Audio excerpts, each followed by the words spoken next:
Bismillahirrahmanirrahim. Assalamualaikum warahmatullahi wabarakatuh. Bapak-bapak, ibu-ibu, mas-mas, mbak-mbak, khususnya adik-adikku sekalian yang dirahmati Allah dimanapun Anda berada. Kembali di IIP Channel bersama saya, IIP Wijayanto. Kali ini kita akan membahas tema mantan bilang ke orang-orang sudah tidak cinta denganmu. Apakah masih bisa kembali bersamanya? Bisa, asalkan kamu lakukan hal ini.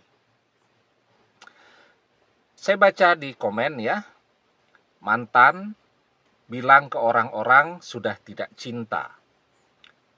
Bahkan anak-anak sambung juga semuanya membenci.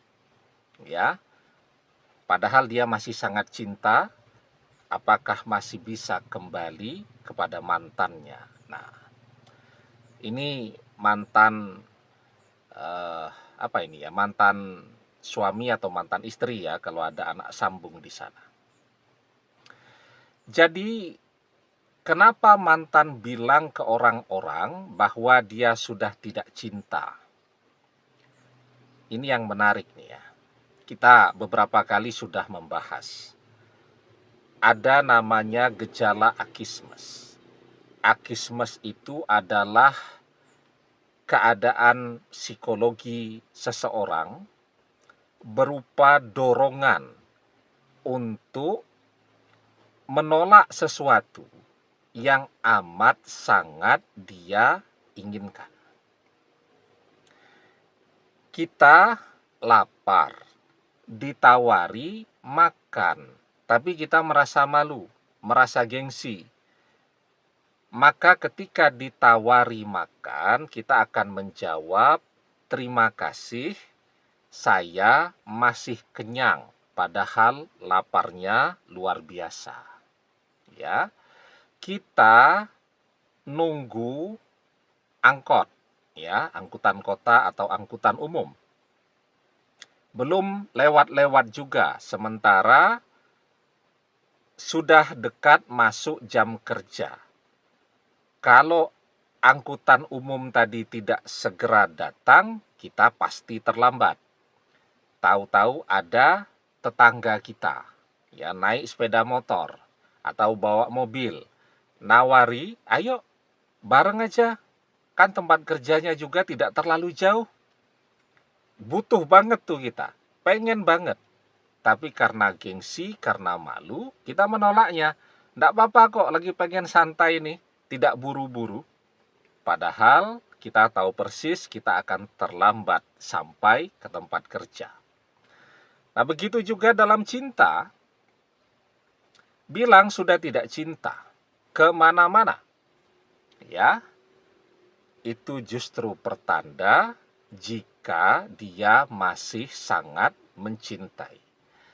Itu bisa kita lihat tuh ya, berapa kali itu dia ngomong. Kalau dia cuma ngomong kepada kita, oke lah, sekali ya. Tapi ini dia bicara di mana-mana. Dan banyak orang yang cerita kepada kita. Mantanmu bilang sudah tidak cinta. Ketemu lagi, ada teman yang lain. Kemarin ketemu sama mantanmu ngobrol, katanya sudah tidak cinta. Ketemu lagi. Artinya mantan ngomong di mana-mana. Sudah tidak cinta dan tidak akan balik bersama kita lagi. Ya, justru itu sebenarnya pertanda baik. Semakin sering mantan mengatakan dia sudah tidak cinta kepada kita, itu pertanda baik. Kenapa? Satu, kalau dia cuma ngomong sekali, itu artinya memang apa yang dia rasakan. Tapi kalau dia harus ngomong itu berkali-kali, bahkan ketemu orang yang sama pun, kemarin sudah ngomong begitu, hari ini ketemu, ngomong begitu lagi, tidak akan kembali kepada kita, itu artinya bukan perasaan asli yang dia rasakan. Mantan kenapa harus ngomong berkali-kali? Untuk melawan perasaan yang sesungguhnya yang ada di dalam hatinya. Ya, jadi kalau dia ngomong sekali, itu memang suasana hatinya. Tapi kalau dia ngomong berkali-kali, dia sedang berusaha melawan perasaan asli yang dia rasakan. Dia sedang berusaha menutupi dan menyembunyikan rasa cinta yang ada di dalam hatinya. Dia sedang memotivasi dirinya agar jangan kembali kepada kita lagi. Nah, jadi kalau dia sering sekali mengatakan itu, justru itu adalah pertanda baik. Tidak perlu khawatir. Ya, banyak sekali kita lihat orang yang kelihatannya membenci itu, ya bersaing, ujung-ujungnya jatuh cinta dan menikah. Karena banyak sekali orang berusaha menyembunyikan perasaan cintanya itu di balik sikapnya yang terlihat tidak suka, menjauh, dan seterusnya. Banyak ya, atau mungkin pernah kita melihat ada teman sekolah dulu, teman kuliah, yang pada saat masih sekolah, masih kuliah itu sepertinya musuhan. Bersaing terus, tidak pernah teguran. Ya, tetapi ternyata ya setelah itu diam-diam mereka saling jatuh cinta, tahu-tahu kita dapat undangan mereka menikah. Padahal dulu pada saat masih sekolah, saingan terus, musuhan terus, ya, dan seterusnya.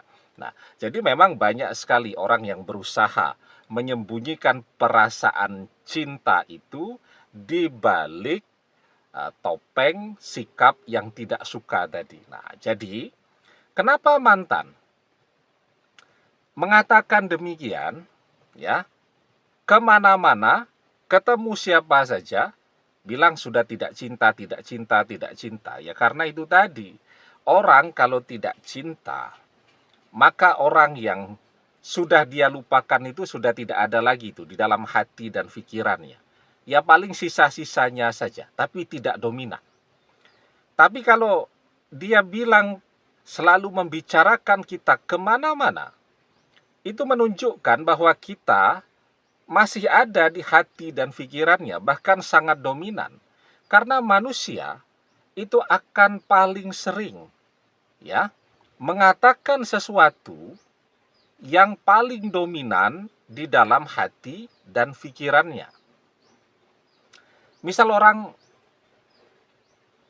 suka sepak bola, tim favoritnya, misal Liverpool di Liga Inggris, jadi juara.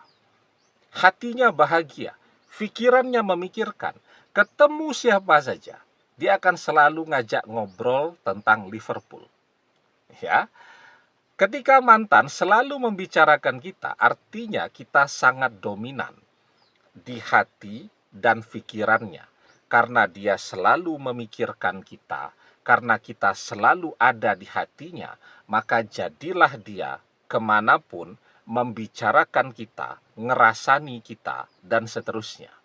Man ahabba say'an aksaru zikrihi. Barang siapa yang mencintai seseorang, pastilah ia akan selalu menyebut-nyebut orang yang ia cintai itu. Nah, jelas ya.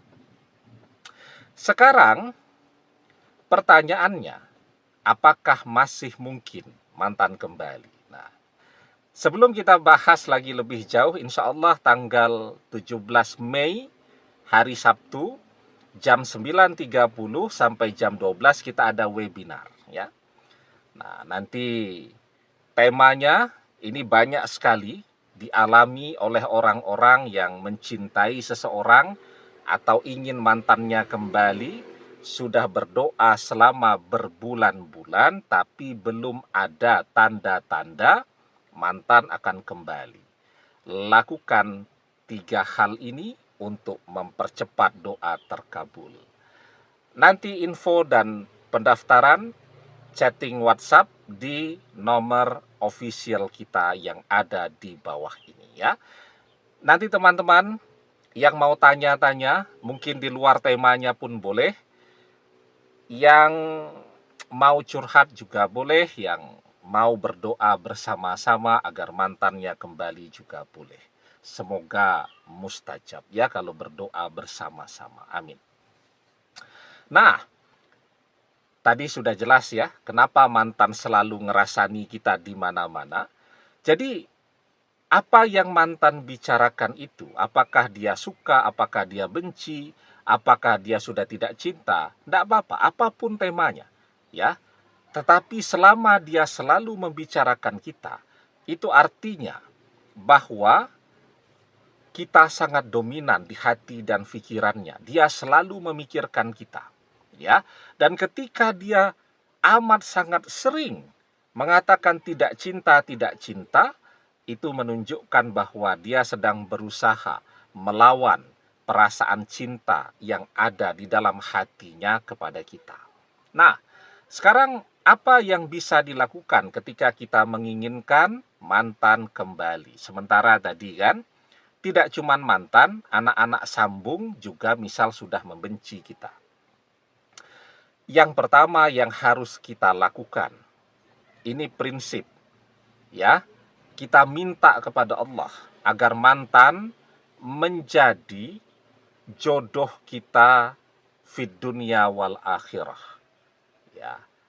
Menjadi jodoh yang selalu bersama. Nah, kita minta kepada Allah.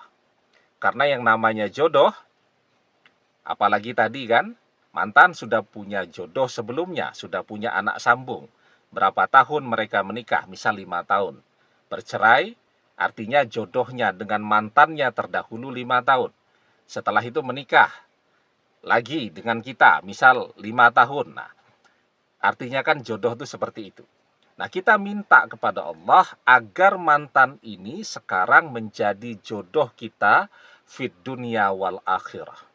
Ya, bisa jadi memang jodoh kita takdirnya dengan mantan itu 5 tahun, 10 tahun, dan seterusnya. Dan kita minta kepada Allah agar takdir berubah dari berjodoh 5 tahun menjadi berjodoh selamanya. Dan yang bisa mengubah takdir adalah doa yang Allah kabulkan. La yaruddul qada'a illa doa. Tidak ada yang bisa menolak takdir illa doa, kecuali doa. Ya, minta kepada Allah. Kemudian yang kedua, ya, kalau mantan bisa jadi akismes. Dorongan untuk menolak sesuatu yang amat sangat dia inginkan. Tapi kalau anak-anak sambungnya bisa jadi tidak sukanya natural. Nah, jadi apa yang harus dilakukan? Kita bersihkan tuh. Ya. Bisa jadi ada yang menghasut mereka untuk tidak suka kepada kita. Nah, siapa itu ya? Macam-macam ya. Bisa jadi saudara-saudaranya mantan dan seterusnya. Nah, jadi sekarang apa yang harus dilakukan? Kirimi itu. Ya, baik mantan juga anak-anak sambung tadi, kan tahu namanya semua, dengan surat Al-Fatihah. Ya, setiap selesai mengerjakan sholat fardu, kirimi mantan, sebut namanya, juga nama anak-anak sambung tadi.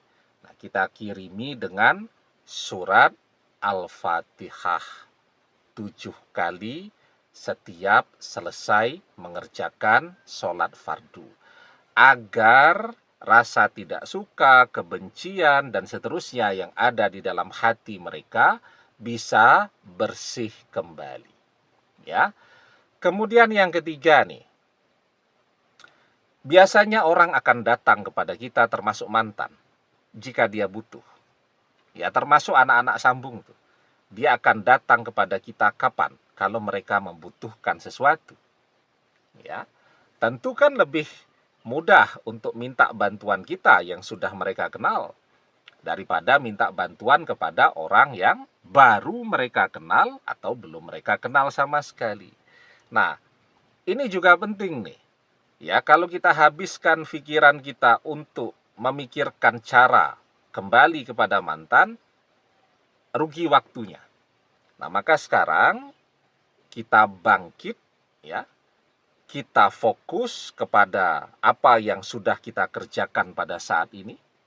Kalau bisnis ya bisnis, kalau bekerja, bekerjalah sebaik-baiknya, ya. Insya Allah. Perpisahan jangan sampai membuat ekonomi kita jadi ambruk. Kalau perpisahan ekonomi kita jadi ambruk, mereka tambah yakin untuk menjauh dari kita. Tapi ketika perpisahan itu terjadi dan mereka melihat ekonomi kita tambah kuat, ya, karena sekarang kita punya lebih banyak waktu kan untuk fokus bekerja dan seterusnya, nah, maka rumusnya orang akan datang dan tidak gengsi-gengsi lagi untuk meminta sesuatu, minta bantuan ketika mereka butuh, ya. Ketika misal nih mantan mengalami kesulitan ekonomi, dia punya anak, dia lihat kita mapan dan seterusnya, nah maka tidak akan malu-malu tuh dia untuk minta balik. Nah, karena itu kita harus punya sesuatu yang membuat orang butuh kepada kita, ya. Dan semua orang, asal dia mau kerja keras, insya Allah dia bisa mencapai keberhasilannya. Semakin banyak kita bekerja, insya Allah semakin banyak pula rezeki yang bisa kita dapatkan. Wa alaysa lil insani illa masya'a. Dan bahwasanya seorang manusia tiada memperoleh selain apa yang telah diusahakannya. Demikian, semoga bermanfaat. Wallahu a'lam bissawab, billahi taufik wal hidayah. Assalamualaikum warahmatullahi wabarakatuh.